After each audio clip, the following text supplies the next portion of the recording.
Hey, let's get rolling, it's noon. We'll start with roll call. John, do you want to start? I'll get John's attention. John wants to go. Go ahead. We're gonna just, introductions all the way around. I'm gonna get you while your mouth's full, John. John Yoder, Schumer Township. Mark Grant, Clear Township. Larry Brown, Allegan County Road Commission. Carrie Boswell, Charter Township. Al Nice, Allen Township. Craig Van Beek, Allen County Commissioner. Andy Cooper, member at large. Jim Story, member at large. Nathan Bach, City of Holland. Jason Latham with the Macc. Ryan Novotny, Max Transit. Steve Oltice, Holland Charter Township, filling in for Ross. Frank Garcia, Ottawa County Road Commission. Rick Dorp, City of Zeeland. Blake Wright, MDOT Grand Regional Planning. Luke Walters, MDOT Statewide Planning. Kevin Plockmeyer, City of Zeeland, representing the Technical Advisory Committee today. Shannon Britz with the Mac. Alec Miller with the Mac. Eric Dexter with the Mac. I think we've got a quorum. Let's do Pledge of Allegiance. Do we have, is there a flag? Oh, it's tucked away behind? We'll pledge allegiance to the little corner of the flag that we can see there. Yeah. I pledge allegiance to the flag of the United States of America and to the republic for which it stands, one nation, under God, indivisible, with liberty and justice for all. All right. Looking for a motion to approve the minutes of the last meeting. So moved. Second. All right, we got moved by Yonker, support by Story. Any discussion? Seeing none, all those in favor say aye. Aye. All those opposed, same sign. Motion carries. Any amendments to the agenda?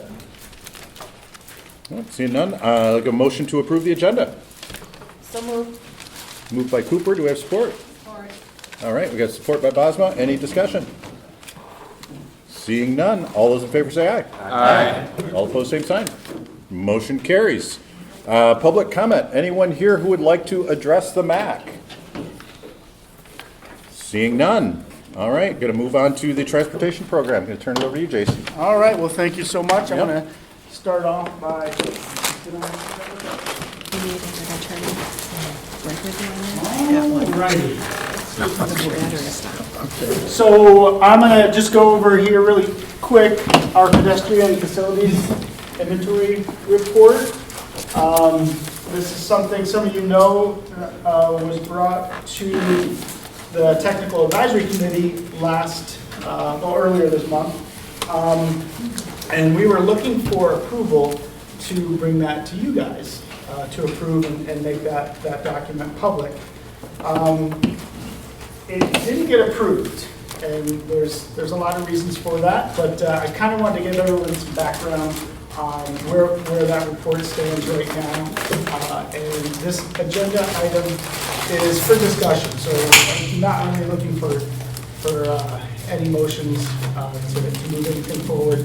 But I thought with that slight bit of controversy, having it not make it through the Technical Advisory Committee, I thought it would be a good opportunity for me to come here and just give a little background, and then invited Kevin here to also maybe say a few words or take a few questions just to keep the process moving along. So with that said, what we were trying to do is get our pedestrian signalized intersection report out to the public, like get some data, get some information for our members to use. And one of the things that was discussed was the potential for liability. We certainly didn't want to raise the bar or raise any concerns that certain intersections were not performing adequately, but we did want to make sure we had an inventory.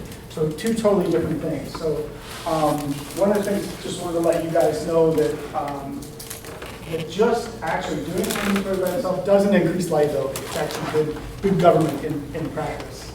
And then I did a little research just to see what's out there. What I found is courts actually do inventories in this kind of information, certainly asset management and identifying attributes that are out there. Condition, certainly whether they're there or not, are actually really good things to have. And then obviously FHWA DOT certainly encourage that kind of reporting and data gathering as well. So what we did is we brought the draft report 2 months ago to TAC. And that draft report really did kind of point out a lot of, I don't know, negative maybe, or issues. And the technical advisory committee said, well, you know what, it should be more inventory in nature, not more of a advocating for certain things to be done. And we took that was a really good discussion. Actually, I thought it was one of the best discussions I ever had. It really kind of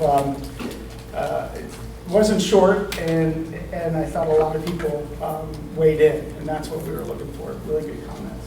So we think that having that inventory and documenting that will help our agencies make good decisions or support their decisions.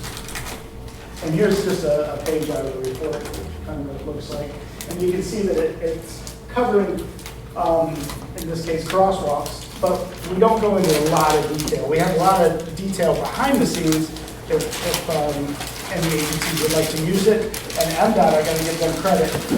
They asked for a copy right off the bat, and they've had 2 intersection plan review meetings and invited the Macc to both of those, where that's the engineering analysis and the engineering level of detail, and they're bringing in the information that we had and then asking us questions and then helping inform them as they go through their design process. So that's kind of how we see this data and this information being used.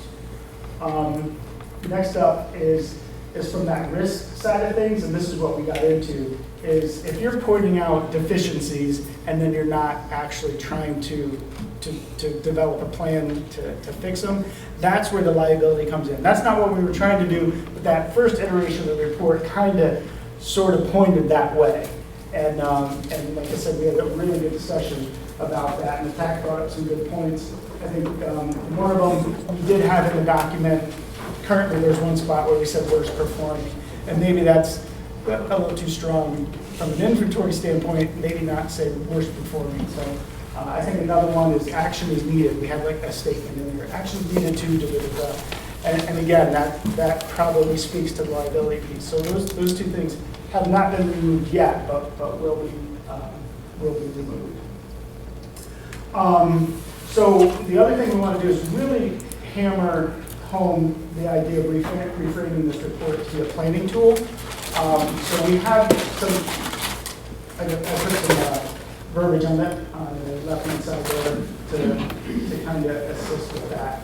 Just if we really do call it an inventory and then talk about there's an opportunity for maintenance and other things that our member agencies can do, then I think that puts that right back in the sweet spot of getting support to our members, but not actually telling them there's a deficiency, you need to fix it. Now you're on notice, go forward and do, because that's not, again, not the point. The other thing is some disclaimers. On the bottom here, that's one of the disclaimers in the report already, but I think we can wordsmith that a little bit better, and that's one of the things that I put up here in quotes. Really, we should make the point that this isn't an engineering assessment, and I don't think we have that as clearly as I'd like it, so we'll look to update that. And then certainly you want to make sure that folks don't think it's an ADA compliance, because there are ADA things that need to happen, and that's wasn't the purpose of this report. Again, it's more an inventory side of things. Next up, we do think that this report does help our member agencies, because it can potentially reduce liability. If there is an accident, just think of it this way, and an attorney is out there trying to say, hey, what's going on out here? This intersection could be better. If there's no inventory and no discussion can be found, then it kind of looks like you're not really doing your job. Here, the nice thing is the Macc has done just that. We've gone out there, collected some data, and put that into a report to help our members. The other thing is some of the reports we've done, and this one in and of itself can help with grant writing. So one of the things that all of us, pretty much in the public realm, we deal with limited funding. You don't have enough money to get all the issues solved. And that comes up in my literature review as far as courts. They realize that there's too many issues out there for one agency to solve, whether you're city, MDOT, or anybody.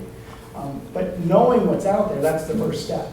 So that first step, hey, here's what's out there, and then now we can use this information to help prioritize. And we've shared this information with our county road commission, who's gone after grants twice, and the city of Holland, who's gone after grants twice.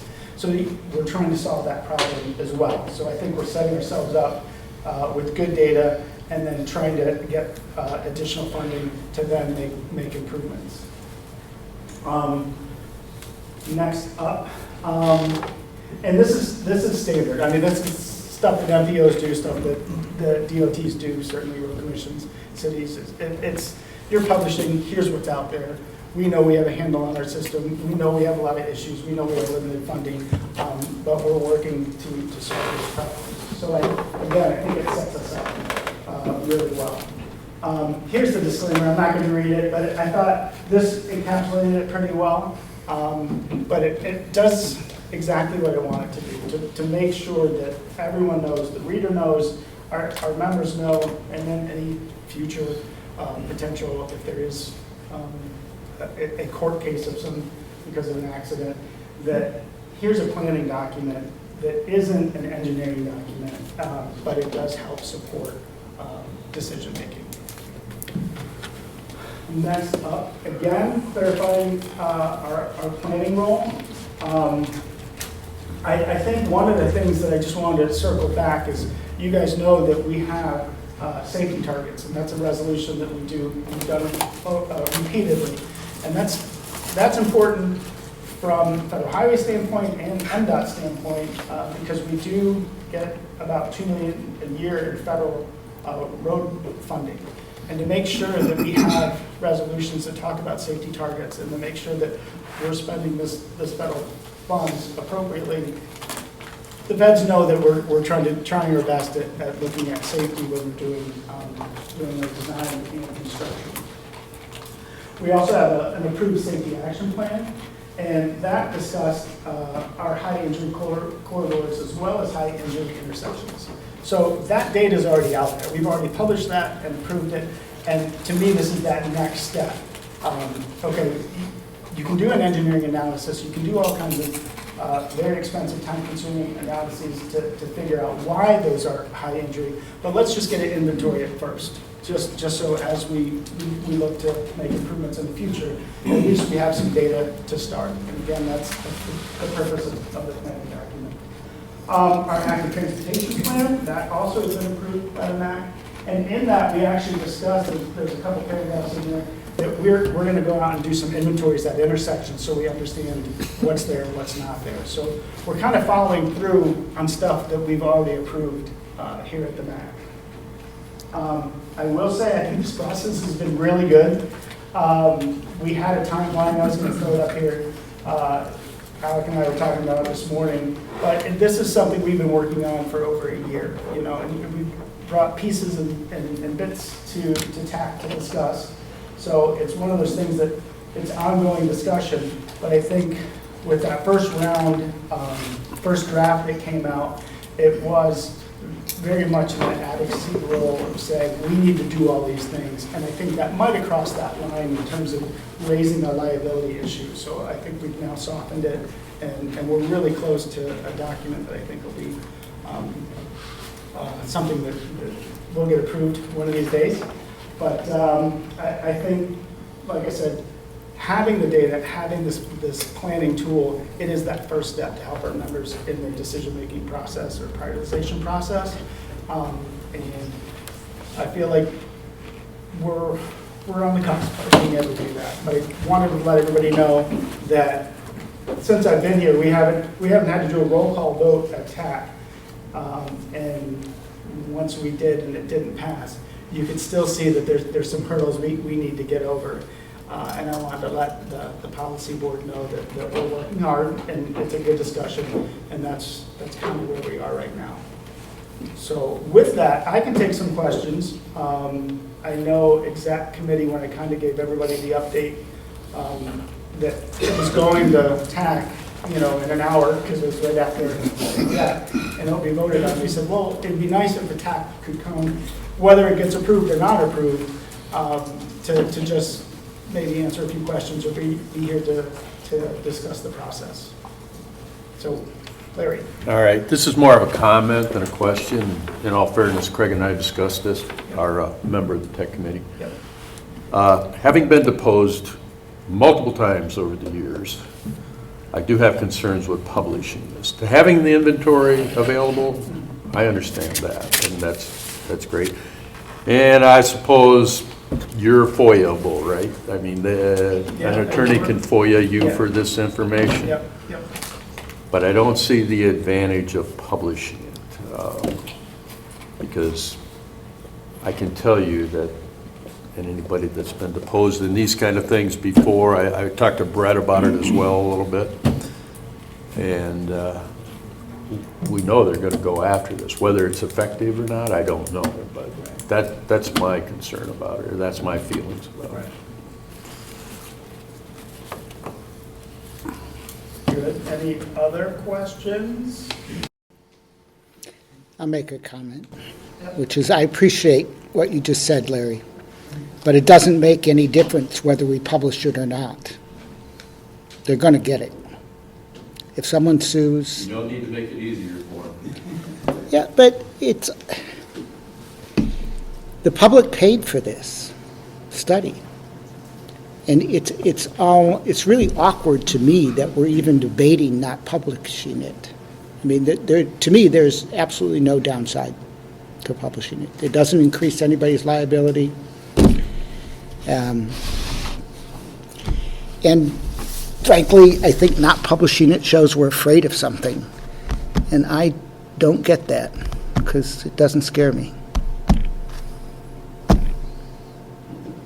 I don't know, and maybe it's because I'm still too new, but I've always viewed the TAC as an advisory board to this board, not as an independent committee, because the TAC is mostly the professional managers, plus road commission professional staff and things like that.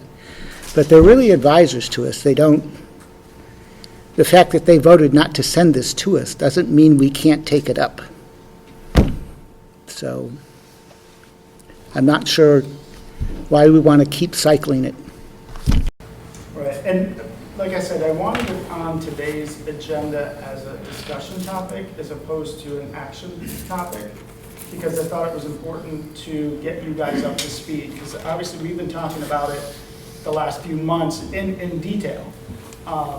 And like I said, Alec and I were talking about the timeline. It's been over a year, and we kind of went piece by piece through it. So we felt like we were doing everything right, and certainly all those meetings are open to the public, and those meeting minutes are posted. So I felt like we didn't cross any lines, really, that we shouldn't have. And I feel like gathering this data and presenting it it's just a logical next step. Like I said, we have safety targets. We have a safety action plan. We have an active transportation plan. And all of them, they show and highlight areas where there's high injury, high accidents, and potential issues. And that's just informing us of where we can go after grant money to help solve those, or we can go after a prioritization process to solve those problems in the best way possible, as opposed to potentially spending your very limited money on an intersection that doesn't need, safety improvements. Well, now we know where some of the issues are. Let's prioritize. So I think it's just the logical next step. But yes, I've been deposed, and it's not fun. but again, and I think I used it at Exec when I ran Berrien County Road Commission. We didn't have an inventory of our guardrail. And there were stretches of guardrail that actually hadn't been in place in 30 years.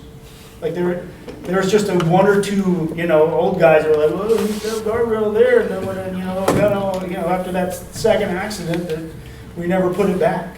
No one ever told us to. And so that's one of those things where you're like, okay, we're inventorying it, we're going to know where it is. I don't have enough money to fix it all, now we have a process, here's the dedicated $100,000 a year, and we're gonna go highest ADT first, and on down, I'm not gonna do the guardrail that's, at the end of a dead-end road first. We're gonna start up here. So to me, that was defensible, and that was my thought process. But I was the owner, and I didn't wanna have to say, how do you not know where your guardrail is? How do you not know the condition of it? Why haven't you repaired it? So that I was kind of thinking this is sort of in that same vein. But again, we're not the owners. We're just supporting our members, and that's the key. And to make sure it's a planning document to support good decision-making down the road, that's what we want to do. Just inventory it and be done with it. Careful about demeaning comments about old road commission employees. I'm almost one myself. All right, I am one. I'll admit it. I'll admit it. For my career, my business career, I worked in a company that emphasized continuous improvement. And I just look at this report as an effort to be always looking at how we can improve. And so, yes, I think shaping it as a planning document is the right way to call it out. But if we're not calling out areas to improve, what's the purpose of what's the purpose of even gathering on a regular basis on this type of stuff? So I'm a proponent of let's get it out there and let's start working on it. And obviously, the MAC can help with that. Obviously, this is the MAC document, not a member agency document, but as members, it's ours, we support it, and we can help with that prioritization piece, or we can help with next steps. All those things, we can help with. Certainly the grant. Yeah, I can kind of speak as to kind of the framework as to why it wasn't passed, and it has nothing to do with the quality of the report. I think we as a technical committee agree the report was well done, well inventoried, and there was no issues with the quality of the report. I think we as a technical advisory committee were a bit surprised when the report was first published. I think we were anticipating this being a non-motorized crossing inventory, and when all of the non-motorized crossings included all the signalized intersections, again, from an inventory perspective, fantastic. But again, surprised that the end result of the report was as far-reaching as what it was. I think that was the first initial surprise to the technical advisory committee.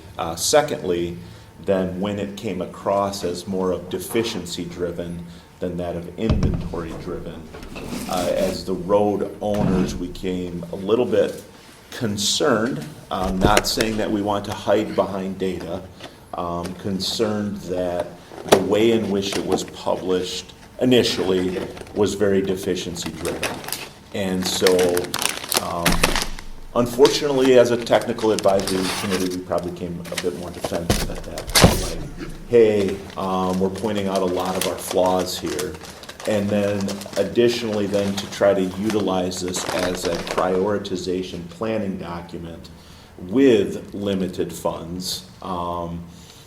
As road agencies, we didn't necessarily know if my priorities may not include countdown timers at every intersection. The city of Zeeland, that's what we're identified as, just having missing some countdown indicators. I felt good in the report that we looked okay from a deficiency standpoint. But so I think that was kind of, we had some big hurdles at the beginning that made it very hard, I think, for this report to recover. And I hate to say it that way, that because we started off as the agencies from a defensive posture, it made it very hard from that liability standpoint. That the fear was, yes, we gave everybody a playbook to litigate us on a constant basis because we identified every flaw in every intersection. And I think that defensive posture just made it very hard for the technical advisory committee to get it off the ground from an approval standpoint. And then circling back now to policy, I guess direction. Like, what's the next direction? Obviously, you heard me say a few times, hey, I'd like to make a couple changes here and maybe bring it back the technical advisory committee. You know, that, I guess we are looking for direction, maybe both me as the director and TAC. But like I said, I certainly wanted this to be a discussion item today because I didn't want to bring anything up to vote because, again, you guys haven't been part of that ongoing discussion. Your staff has, but I thought it was important to just continue the discussion and let everybody know where we are. Transparency is important, and thanks Kevin for the kind words. I think the report was good. Staff worked really hard putting this together, and we certainly want to make sure that the information is used. And I know MDOT already is, and I got to give them so much credit because now we're on those plan review meetings. So when the engineering is happening, we have a seat at the table to discuss our data. What is the approval, two questions. What is the approval process for this document? Is it laid down someplace? And second, who is the final intended recipient of the report? So two very good questions. So approval process is the standard. We've been working on this. It's kind of that next logical step in my mind that we laid out in our safety action plan, as well as our existing active transportation plan. I always want to say non-motorized. It said we're going to collect this data. So those are the reports that have been approved. So we're just kind of following through on what we said. The safety action plan also, there's a few other things that's going to come to this board soon. And I think what I'm going to ask is, here's some things that we need to do based on our safety action plan.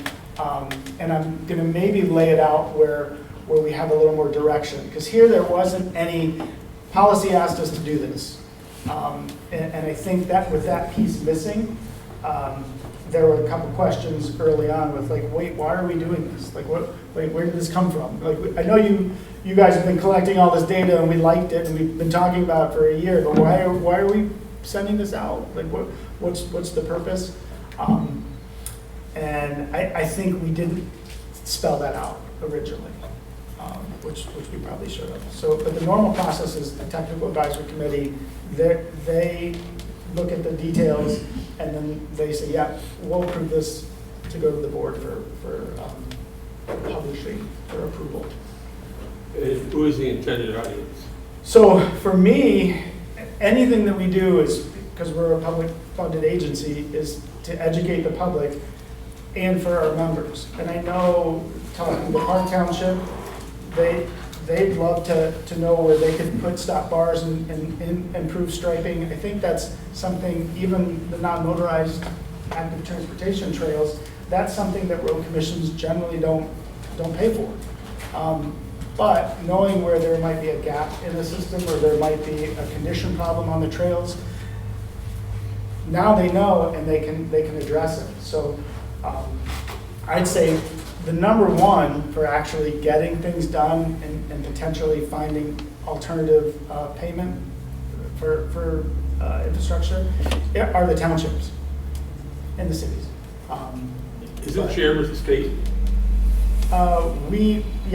As a member of this board, we share it with the state, and we share the information already, like I said, and they've called us, and I've been on 2 plan review meetings where they've discussed the data we gathered and what they're looking at doing. But those are intersection improvement projects on 31 that they want to make sure they understand that when MDOT actually jumps in and gets feedback, they do a really good job because they have a team of people. They have your real estate people, they have the engineer people, all the way down from planning, environmental, you name it. And by now being part of that process, that they're using the data, using the information, and now we have a seat at the table during that critical time where it gets designed. So, I'm sorry. Just want to thank you. Is this data, can it be integrated into RoadSoft? I don't know the answer to that. So inventory usually that's a place. Right. Yeah. Right, and we keep a lot of inventory, we use it for asset management, and I think this is a reasonable use of this material. Yeah. But all this, all the pavement markings, I haven't gotten into the crosswalk signals and stuff, but I would think those would be in road soft too and available in there, but like I said, I don't have a big problem with the inventory. Yeah, It's right. the recommendations. Right. I've checked their framework to see if they can have that set up for what we're collecting. Ultimately, that's what they want to get to, is that's the repository of all this data. So Right. everybody has it. So I'll make a motion that the policy committee direct the director to make the edits to the report that you've proposed today in terms of the language changes and the disclaimer, and ask that the TAC committee reconsider whether or not they should approve sending it to the policy committee. All right, do we need to jump in my Robert's Rules of Orders? We got a motion, we need support. I'll support it. All right, we have a motion and support. Discussion. Yeah, let's continue the discussion. Any further comments, questions? Just a personal story. 4 years ago this week, I was hit by a car. Within 2 weeks, I was on my bicycle. Within 2 weeks, I hired a lawyer who could probably do this report in his sleep. And so the fear of us publishing this report is I don't know, I think it's overstated. I mean, a good lawyer is going to figure out what button isn't there, what street marking isn't there, and I think having this report published is a good thing for all of us. And I will say, talking to Brett, and Brett did miss this last meeting, but during our meeting 2 months ago, he said, maybe we just put another disclaimer in there, because none of the intersections are deficient. They all meet standards. It's kind of what we're talking about is just what's the condition or what additional items could be added, those kind of things. And he came across as not being too worried about it. I guess if I'm putting words in his mouth, he didn't seem too worried about it. But that's not to say that he was just being nice, but I think that's a fair point, that these intersections, we're not saying they're deficient or they're unsafe.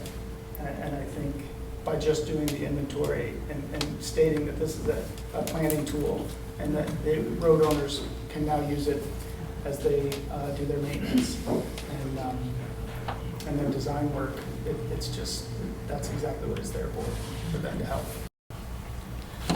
I fully support moving this forward as well. I think this is information that's helpful for communities. I think of some public boards that they're going to be asked to invest, or they're trying to make those types of decisions and what's next. Again, it's a starting point. It's not the be-all, end-all. And I think nuance matters. And so listening to what Kevin shared, there was a learning process here, figuring out how do we make this the most useful tool available while not going too far that we're putting our communities in an awkward position because they may choose a different route to get there, right? So I think both things are true, and my hope would be if we can get that nuance right, then it becomes an easier, yes, especially, and I've heard from a couple attorneys now, if we're not concerned about the liability piece, because we've made the updates, as you've pointed out. I'll back up what Mandy's saying here. For our township, as we're reviewing our master plan, right, there's a lot of data that goes in there, and we've been very cognizant of having just the data and making sure we get public input on how we want to leverage that data. And I think that's a fair assumption here, is that we're looking to leverage this data, and each community can then take their own ownership and apply it. And if they want to do the continuous improvement and continue moving forward, but also noting that, yes, we're meeting the law. I think that is a great opportunity for us to have this information, but I do believe there is value of making sure that it's data-driven and not some sort of emotion in the document when somebody reads it. As a decision maker for an entity that owns roads, I always want more information. I absolutely do. And as an attorney, Steve, you're exactly right. I'd be able to find this report, no problem. I'd be able to regenerate this information, no problem, not at all.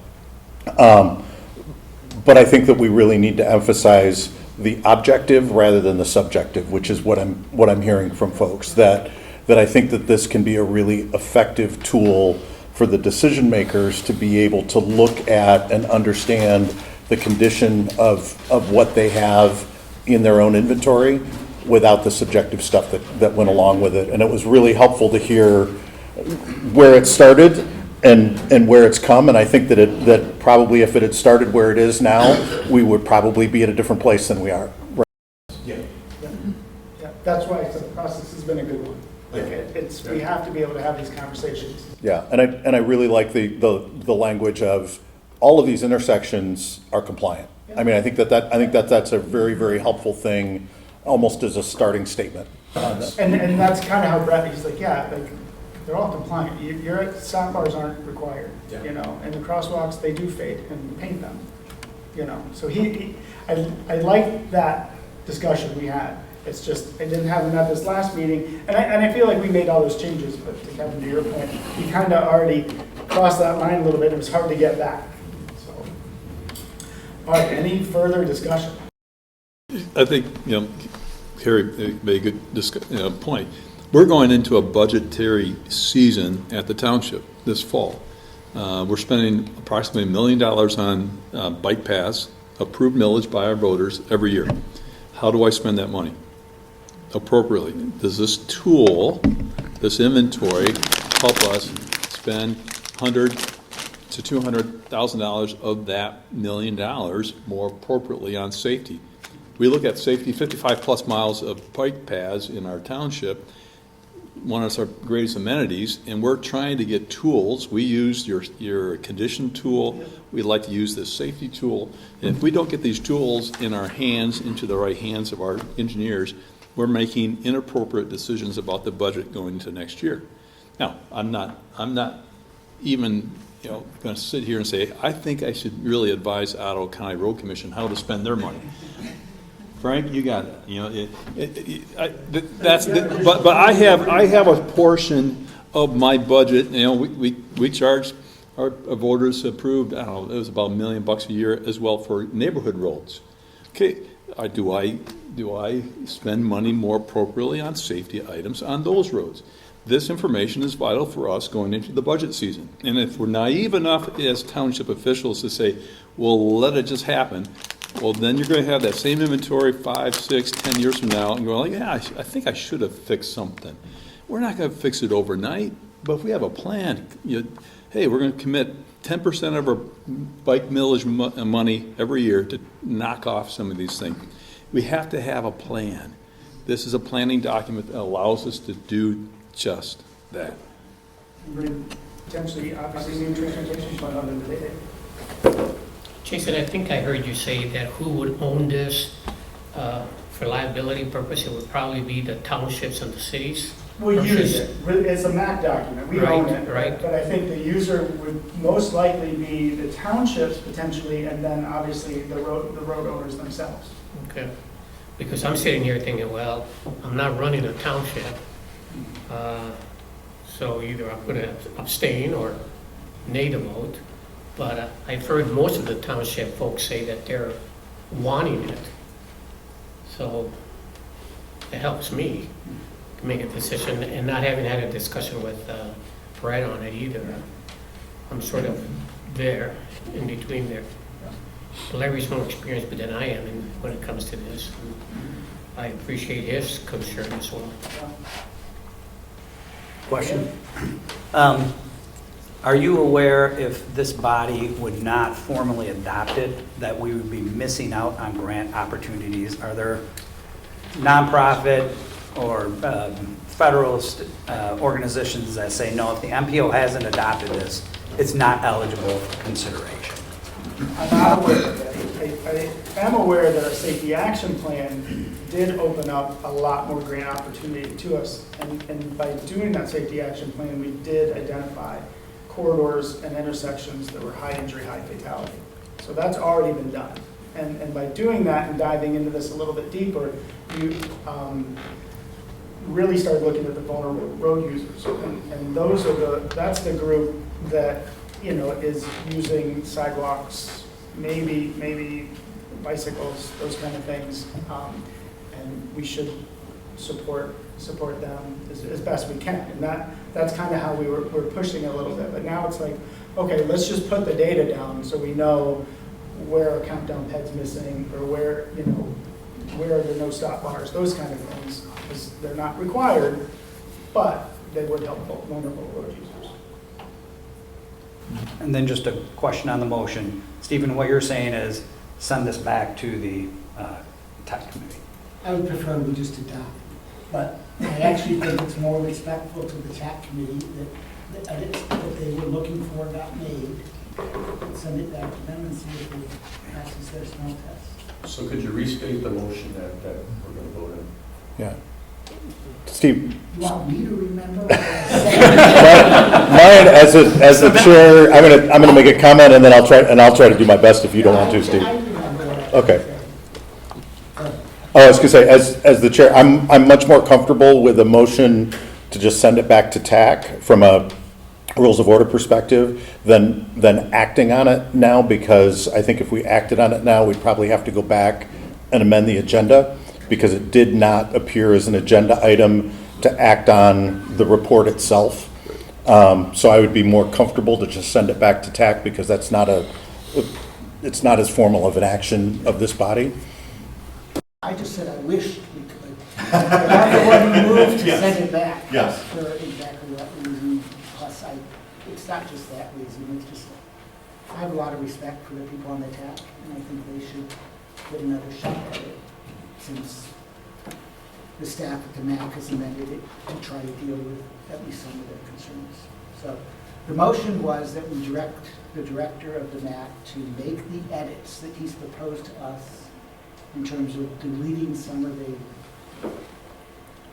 language and adding a very clear disclaimer, plus the disclaimer about all intersections comply with Yep. safety, was it safety standards? Yeah, they're all compliant. They're all compliant. And that we asked the MAC to reconsider the revised report, the TAC committee of the MAC to reconsider the revised report. And Steve, that's what you seconded. I did. All right, any last comments? All right, hearing none, all in favor, respond by saying aye.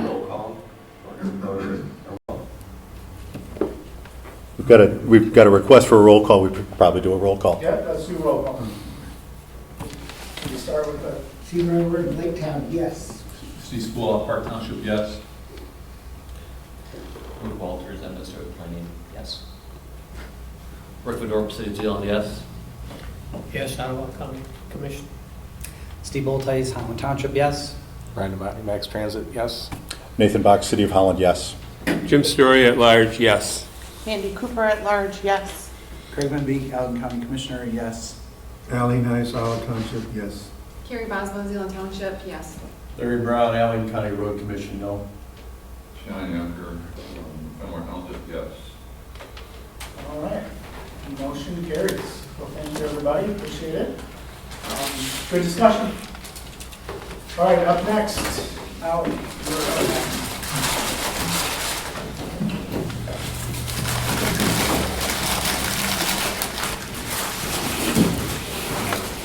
If you thought that was controversial, just wait till what I gotta talk about. It is crazy. Just kidding, it's our normal 26, 29 minutes. So it looks like, so there's 5 there, but this is way more than 5.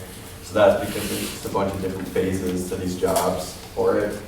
So mainly, so they're all Macc Transit jobs. First one is abandoned, second one was a new job, and then the bottom 3, Macc just did some reshuffling to try to get their funds in order for stuff, so they moved it to fiscal year 26.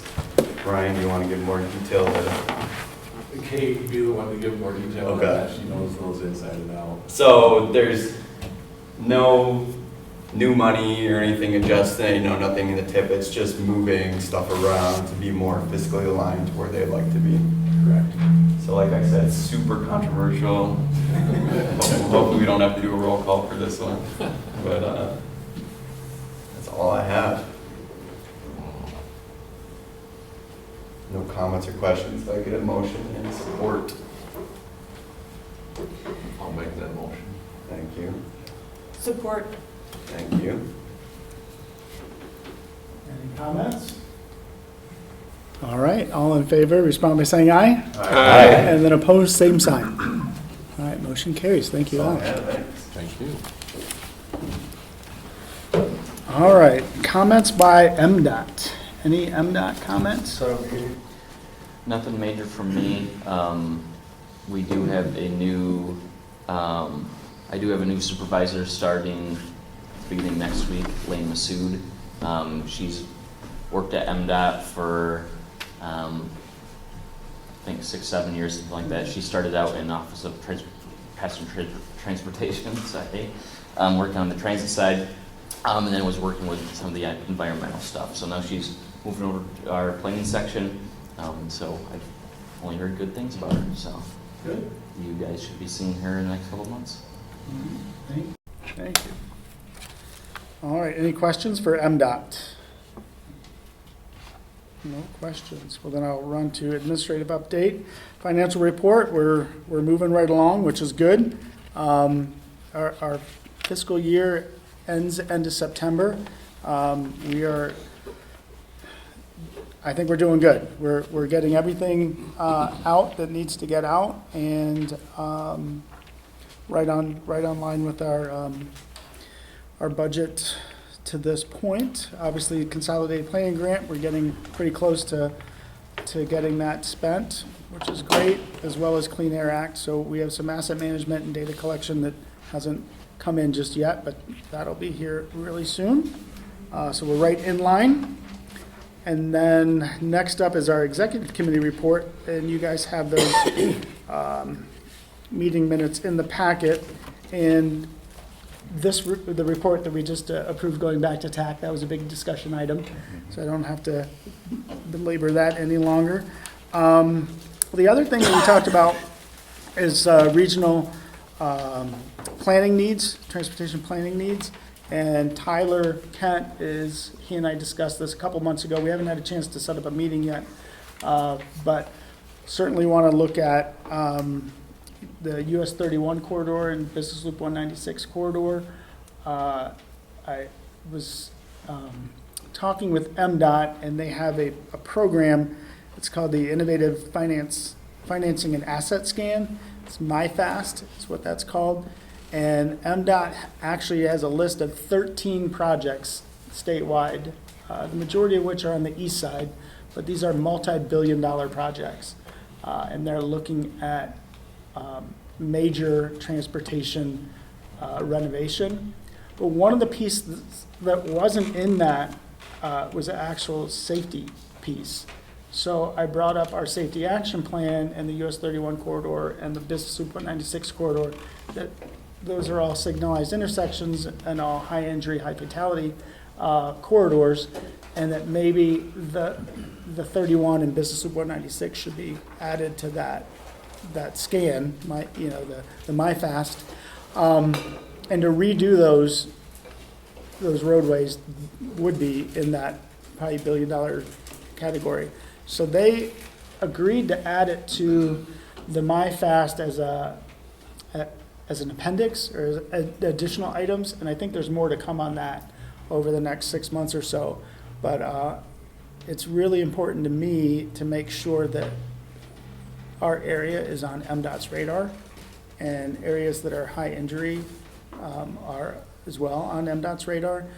And I think getting it into MyFast, you start to look at that corridor a little bit different. Because right now, MDOT's managing the asset they have. And they have that asset, but those signals, and it's not. So the acronym stands for it's the Michigan Innovative Financing Asset Scan. And really what they were trying to do is, they knew in Detroit, there are projects that are $1, $2, $3, $4 billion, and considering I think MDOT's entire budget's $4 billion in that ballpark. That would be one project covering 4 miles. And that's everybody's transportation money would just do one little project in Detroit. MDOT, I think, saw the writing on the wall that they need to address these issues, but there's not enough money to do it. But let's get it on paper and let's look at ways that we can do innovative financing, maybe public-private partnerships. But let's actually put these projects off on the side so we can treat them differently. And then we can use the $4 billion we have every year to maintain the rest of the transportation network. And I was just surprised that they didn't use safety as one of their categories. And we just finished our safety action plan, and I was like, we'll get 31 in Business Loop 196 on it, because that's about 10, 15 miles of interstate US route reconstruction, which I think would be $1 billion. And if that's all you're looking at is funding, well, I have a really big funding project for you. And they said that they would potentially put it on their, they wouldn't amend it to be 14 projects, but they said they would put it in their appendix and start maybe adding other large-scale projects to that innovative financing scan, if that makes sense. So it's good. I think it's good. And I'm looking forward to sitting down with Tyler and start talking through what the planning background would be needed to keep that on the forefront of MDOT's potential projects. The other thing, I met with Intercounty Drain Board last month. Joe Bush is doing the Macatawa River Drain Project, and he's thinking about trying to make sure he has a 15-foot wide bench on either side of the drain to make sure you can access the drain to do clean outs, and when there's trees down, maintain it. And he is open to the idea of allowing that to be a trail in the future. And this particular section we were talking about actually goes under I-196. And right now, it's just a drain project to potentially add a bench that he can use to maintain the drain, but there's no money or funding set aside to actually make it a trail. But I know that that's something that, once it's there, then people are going to want it to be a trail. And we'll see where it goes, but that was the discussion, and he's very much in favor of moving forward with it, as is the county parks, because they, as part of their parks plan, trail plan, they would like to see that trail under I-196 if at all possible. So it was a good discussion, good to be part of. Does a drain commission easement actually cover people using it as a trail? I mean, I know that when I've read the ones in Lake Town, it's very specific to maintenance activities for the drain. I'm just curious about whether the easement itself, If it can be. you know, because it's probably an easement on private property, and then somebody's using it as a park when I gave them an My easement guess is there would for have to be- maintenance. I think you'd need real estate folks involved to iron it all out. But from a drain perspective, he said, yeah, I wish I had that everywhere, because what ends up happening is it all gets overgrown, and then 10 years later, he's got to cut, it becomes a much bigger deal to go in there. To change his easements that he asked for. Or as he's going through it right now, write that into it. But that's why having these discussions and talking through it is good to do now before the project's over with. And then the one thing I mentioned real quick when I was talking about our intersection report is our safety action plan. We finished it last year, but I just closed it out last month with the feds. I'm actually in the process of closing out that grant. And in the safety action plan, there are things like a complete street policy and some other safety things that the MAC is kind of on the hook for. But I was waiting to close this out before we started these next iterations of some of the planning stuff that we can do. The report does ask us to keep track of the crash history in our area, which we do already. But it also asks to create a dashboard and kind of report, how are we doing on crashes and fatalities. So those are things that are yet to come. I didn't want to start it before I closed the grant out, but in the next year or so, we'll bring some stuff to the TAC and to this board to say, here's the direction we're heading in, to make sure we're complying with our safety action plan. And that was it. That was the last item for me. Now we can go to member comments. Should we start with host, or should we start with? Happy to start, yeah. Welcome to Holland Township. This may very well be the last time you sit in this space. In late 2024, the township converted to a full-time fire department, and we are on a direction to be staffing 2 stations currently. Our firefighters, paramedics are stationed at our James Street location, but the goal of the fire chief for many years was to have a staff station west of US 31, and you're sitting in it. So the intent is we're out for RFP right now. We'll get some architects on board and engineers and start rethinking this space for a fully staffed station. This room, we do have other training facilities now at our other fire stations, so this room is likely to become more of a dining area and office space and things of that nature. So anyways, that's what's happening on that front. Certainly excited to share with you that my replacement has been named. Josh Eggleston from Zeeland Township is going to be coming over to take over managerial duties at the township. Really excited to see where he will take the township in the future. So excited about that personally and certainly organizationally as well. Couple intergovernmental activities. I think you last met very early June, like June 1 or something like that. So since then, we cut the ribbon on the Hawthorne Park Middle Mac Trail project. That was a nice intergovernmental project with Ottawa County Parks as well as Zeeland Township. And if you haven't made it out there yet, would strongly encourage you to do so. Provides another segment in the overall Macatawa Greenway. So very nice job there. Also, the township completed or is nearing completion on an update to our 5-year Parks and Rec plan. And one of the projects in there does note potential future amenities at the City of Holland's Bike Park is included in there as well. We don't know exactly what those might be, if anything, but if it's not in a plan, it's never going to get in a capital improvement plan, and it's never going to get in a budget. So that's the place to start. We don't know if anything will happen with that or not, but we thought it was at least best and good luck on finishing the construction of the Bike Park project. A thank you to the Ottawa County Road Commission. Been receiving calls from residents about the condition of 112th Avenue. It's in the Road Commission's improvement plan for, I think it was 2029, where they're going to get some federal funding through the Macc. So we worked it out that they're going to advance construct that project and then pay us back when they get the federal aid. So thank you very much for that cooperation on that project. And I think that's everything I have on this list. So this really will be my last. I might just come and sit in the, the gallery. Wish you all well. Nice.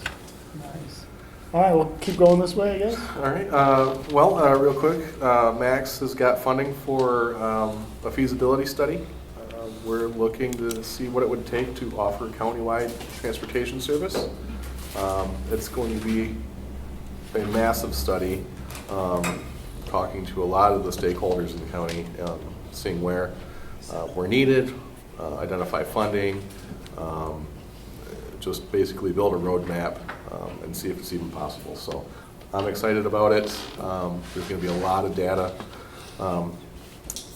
that we can all use. I know regional transportation has been a big topic lately, so we're hoping we can help facilitate that as well. Great. A couple of things. One, next Tuesday night, August 4, is National Night Out at Collin Park from 5:30 to 8 p.m. Always a great night every year. Invite everybody to come to that. Second, we stole a great idea from the city of Zeeland. We've got a citizen academy that we call our Ambassador Academy. We have our third year coming up, our third session coming up this fall. We filled filled it with the class in almost 24 hours. Which is really pretty good. It's been incredibly successful. If you haven't done one before in the townships, I know Zealand is doing it. I think yours has been as successful as ours has. Highly recommend it. It's a lot of work for staff, but boy, does the public love it. We call it an Ambassador Academy because the participants end up becoming great ambassadors for the city. We actually have multiple members, multiple graduates who have been on our boards, committees, and commissions, and we have at least 2 new city employees that were graduates of the Ambassador Academy, mainly because they went through the academy and saw what a great organization the city was. We're getting very near to the completion of our fiber broadband project, running the backbone throughout the entire city. We'll have that completion ceremony coming up in the next month or so. We've got great take rate, higher than expected, and actually the biggest problem we have right now is we can hardly keep up with the number of people that want to sign up for Holland City Fiber. And no, I'm sorry, we cannot extend it into any of the townships. So, I keep getting that question. And then, as was already mentioned, the bike park. I took the opportunity to stop on the way over here. If you haven't had a chance to see it, just this side of the River Avenue Bridge, they are going great guns on the construction. Wow, does it look cool? Wow, does it look challenging? I don't think I'm going to dare go on it. It's absolutely amazing. And I took a look at the fundraising. They have reached the fundraising goal of 4 of the 5 phases of it. It has been a great partnership with Velocity Cycles. They came to the city with the idea. We ran with it and said, we'll do phase 1. You raise the money for the remaining phases, and they've gotten through 4 of the 5 phases. There are great opportunities to be able to give to that, and I think it's going to be a great amenity for the entire region. I really do. That's all I've got. A couple of infrastructure items coming up before we meet again as a policy board. August 15th, Saturday, August 15th, is the annual Wings of Mercy fundraising event at West Michigan Regional Airport. Runs primarily 8, maybe 7:30 a.m. to noontime. Particularly my observation of being there at a number of these events in the past, it's a great place to bring children in the 4 to 10, 11, grandchildren that age. Many interesting exhibits for them on the touch planes, get into pilot seats. And this year the board has recruited a DC-3, which is workhorse of World War II, refurbished, and they're going to be offering rides in this DC-3 half-hour ride, so people can get a chance to look around the Macatawa area while doing it, so I encourage you to think about doing that. Just returned from vacation at Drummond Island and was surprised about the latest implementation of AI. For those who may be familiar, Drummond has a massive dolomite quarry, and there's a dedicated road that leads from the waterfront to where the quarry is. And in the past, these trucks that are about the size of this room, would be piloted or driven, by humans. Not anymore. They are all being run by automation directed AI systems. Look at the trucks, you won't see anybody in the cab at all, and apparently it's running pretty well. So it was kind of an eye-opening experience with that. And then finally, exactly 1 hour ago, the long-debated, long-funded Howe Bridge opened to traffic in between Detroit and Windsor. Might be an interesting field trip, Mr. Director, for us to take a look at this latest connection to our huge infrastructure. Thank you. Just 2 things. As many of you have probably heard, our previous president, Jennifer Owens, has left Lakeshore Advantage. She took a new position at Southwest Michigan First, so she spent 12 years with us and just an incredible leader, and if you've gotten to work with her, she's had incredible impact as well. Super excited for her, though, that it's an area she's kind of was from in the first place, larger organization, and She will do a great job solving the challenges they have down there.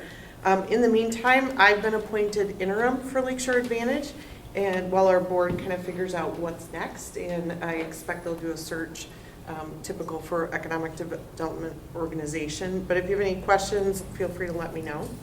The other thing I wanted to say is just well done on Hawthorne Park to greet the Macatawa Upper Greenway connection. I hiked it this weekend. It was delightful to be able to get like 6, 7, 8 miles in the woods all around. It was just wonderful. Just such an asset the Greenway is. So thanks to the townships who supported as well as the MAC. None for me today. I just want to thank Ottawa County Road Commission. I think they did a good job of some updates on the roundabout that's being put in Ottawa Township. And I thought it was very well done. And then, of course, you get 259 comments. 50% for, 50% against.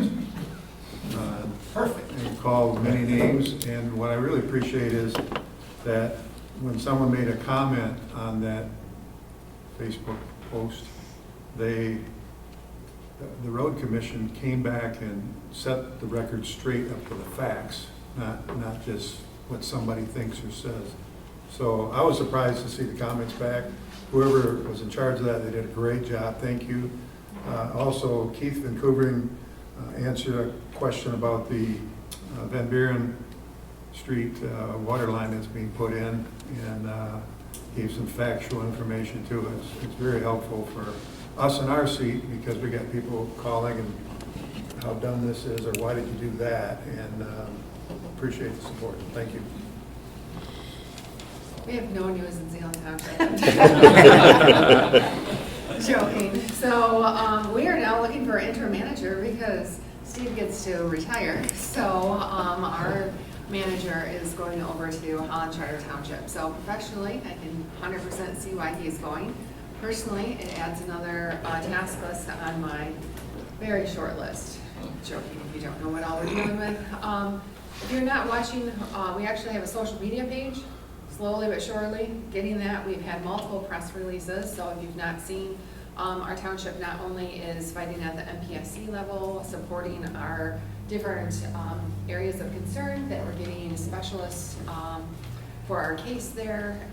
We also challenge the constitutionality of PA 233 in the local court with the hopes of it going to the Michigan Supreme Court. So we will be probably talking to you all for maybe a letter of support in the future of some time, because it affects all of you sitting around this table and beyond. On top of that, we are working on our master plan like I've talked about. I just want to say thank you to Jason and the other members that have been able to come in and give support to our township through this time. We are giving a full, nothing is impossible to look at right now. And it's really good. Our public has been asking for something of this type of attention for some time, and we've been investing additional dollars into getting more public support, so that will be coming in the future as well. So I'm excited about that. We have interims that we are doing a quick conversation with here this week, and then bringing to our board for interviews with the hopes that the election results will be taken care of, and we'll know who's going to be the next supervisor, and they'll know who they'll be working with moving forward. And next week, Wednesday instead of Tuesday, our board meeting will be going on. I feel like I'm missing like 10 other things, but I think that's enough for now. Thank you. Well, everything in Allegheny County Road Commission is going pretty well. We're about 85% done with our paving this year already. Unfortunately, one of the jobs in Lake Council federal aid job, so that will be pushed back as usual. And I hesitate to say this, but the weather has been really good. Yeah, I'm not going. Because, I always pay for that when I make that kind of a comment. Our construction jobs, our reconstruction jobs are doing well. And we have a satellite garage being built over near Shelbyville. And that's on schedule as well. Good. So, pretty good right now. All right. Well, I don't know. Mark Gurnick, he's going to be my new alternate now. I mean, I had Elaine Muckman, she didn't never want to come, so I said, well, I said, I'll get you a new alternate. So Mark's been very helpful and on the commercial side of it, he did a good, I always tend to be, I like the lasso talent, maybe because I'm lazy, maybe, but I'll find somebody that's good at, better at something. So he's been a big help to that. We're expanding our parking lot, and he gets a whole civil engineer and get that all taken care of, that works out. And yeah, we are planning on repainting our water tower. We got the ugliest water tower now, but it's going to be the hottest one now. The city hall's right across the road, so watch out. Go on M40, keep looking for it. So, so that's about it. All right. So we finished paving the multi-use path along 147th between basically 61st and 64th Street, 62nd and 64th Street. And Road Commission did a great job on 146 to the west of 64th Street, and that section of 66th Street between 146 and 32nd Street looks absolutely great, just needs some lines, markings on the pavement. There are 2 concerts this week at the Fout Mansion. These are outdoor concerts. There's a group on Tuesday night at 7 o'clock called Zion Lines, which is a local, they're both local bands. I just spaced on who's playing on Thursday night, but on Thursday night there's another 7 o'clock. These are free outdoor concerts. And the mix of people that you see out there, it comes from, newborns up to people in their 90s. And it's a really nice event. There's no admission fee. You can bring your own food and non-alcoholic beverages. If you want an alcoholic beverage, you have to buy it from the shop. So that's it for Lake Town right now. Just a question for my colleagues around the table here. I'm just wondering if you're seeing the same or hearing the same response that we're hearing about Class 3 bicycles, or I like to call them motorbikes. There's a concern. You have a couple corridors towards Ottawa Beach Road that become quite clogged with pedestrians, but also fast bikes. I mean, I'll just be honest, anything that goes over 20 miles an hour probably shouldn't be on bike paths because of their speed. And I think it might be something that maybe with the Macc leadership, we all institute some type of policy that starts to have a consistent theme across all bike paths. We saw something in Grand Haven that was implemented. There's something in Byron Center that was implemented. And if we were to come with one voice about bike path speeds, that would be a wonderful thing. And I just throw that out to Jason and the Macc. Yeah, I mean, you're nodding your head, Nathan. We've been talking about it at the city, and we've talked about the Macc, and we've also talked about involving people in the process. I just think there's a significant safety issue that collectively, if we address it and push some of the fast motorbikes, electric motorbikes, onto the road, it's going to save us all a lot of headaches. Is there a speed limit on the bike paths? We have a 15-mile-per-hour speed limit on the bike paths, but it doesn't seem to have much effect. We are putting up some signage, with some limits, but our sheriff doesn't have a tendency to pull over people on the bike paths. So, the second item is interesting. We have this. We purchased a subscription to this Pacer AI, which is kind of a counter of where you are. Your phone gives you off a lot of information. So we discovered that our 10-court amenity that the entire community uses had 24,000 unique visits this past year. It is it has become the most visited park amenity that we have in our township, and so it's fascinating. I'd like to say thank you, and you can contribute if you like. Thank you to all those non-residents who use it. which is about 75% of you, of that 24,000, come over to Park Township to play pickleball. So we are getting some pressure, as I'm sure many of your residents. The pickleballers never have enough courts, and so they want more courts. So we may try to figure something out. But anyways, but a fun problem to have. Just thanks for being here, or allowing me to be here. We'll take the comments back to the TAC meeting next month, and I'll let the mayor make any comments he wants to make about Zealand. Just to follow up on, we're working on an ordinance as well for e-motos and e-bikes, and we talked to Brad Slah, who was at our meeting last month, and there's some stuff at the state level they're working on too, so something to keep an eye on. Yeah. So it's definitely something that's on our radar as well. So Someone's gonna get hurt. yeah, If they're not hurt already. yeah. And I know the Zealand Police Department has cracked down somewhat on them, so my son included. They're on the lookout. As a reasonable senior citizen who just bought his first e-bike, so I'll be interested to see what the discussions, how they go. I want to thank Al and Steve for their comments on the road commission. I know that we've been getting a lot of questions as well, and we've been trying to keep up to date on all the responses, like we say. Of course, we continue our work for the summer as well, especially subdivisions and roundabouts and so on. So, thank you. Thanks.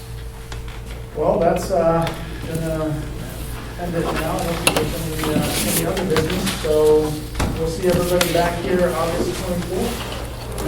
Not back here. In Fillmore. Don't All right, thanks, everybody. worry.